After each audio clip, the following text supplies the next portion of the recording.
Sir क्या नाम है? किस संदर्भ में केस हुआ था? मैं राम बाबू और ये मेरे छोटे भाई हैं श्याम बाबू और पिताजी का नाम स्वर्गीय केसरी नंदन और ये दिलियाकपुर आवास संख्या 221 है। ये मेरा पैतृक आवास है, पुश्तैनी जगह थी हमारी ये। और बुआ जी को दे रखा था रहने के लिए उनको, क्योंकि पिताजी भी बाहर नौकरी करते थे और बाबा जी भी बाहर नौकरी किया करते थे। और बुआ जी की जो स्थिति, आर्थिक स्थिति ज़्यादा खराब हो गई थी, उस कंडीशन में उनको रहने के लिए दे दिया गया था। 98 में जब हम यहाँ पे आए थे, तो बुआ जी ने अपना 50% के लिए दावा किया था उसमें कोर्ट में। 98 से लेके 2018 तक कोर्ट में केस चला और 2018 में हमारे पक्ष में केस खारिज हो गया। तो उसमें बुआ का कहीं नाम वाम तो था नहीं, ना उनका उसमें कुछ आया है कोर्ट की तरफ से आदेश।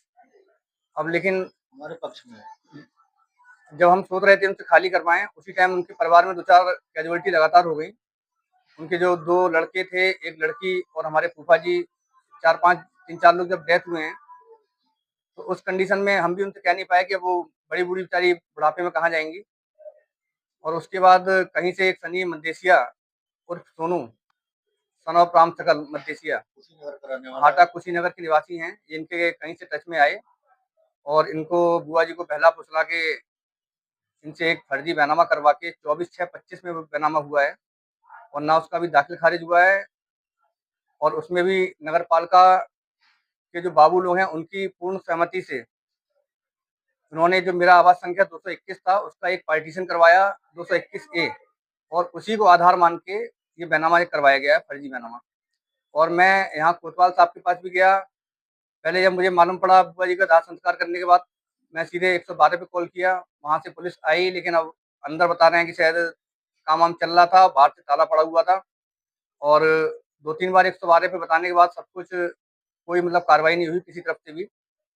कोतवाल साहब के पास मैं गया, उनको मैंने 17 तारीख को लिखित में दिया अपना प्रार्थना पत्र, लेकिन उस पे भी कोई कार्रवाई नहीं। कोतवाल साहब ने भी बुलवाया उनको और मैं आज 1922 से लेके अभी तक के पेपर दिखा रहा हूँ। और जो सनी मदेशियाँ हैं उनके पास एक केवल 24/6/25 को जो बैनामा हुआ है, उस वो अपना कोतवाल साहब के सामने पेश किए थे।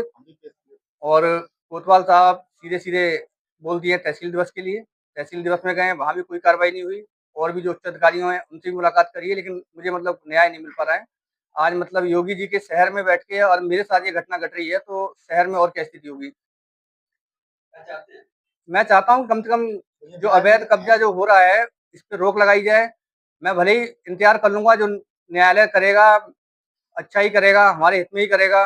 लेकिन जो सनी मदेशिया टाइप के लोग हैं, इनके ऊपर एफआईआर करके कार्रवाई अवश्य की जानी चाहिए।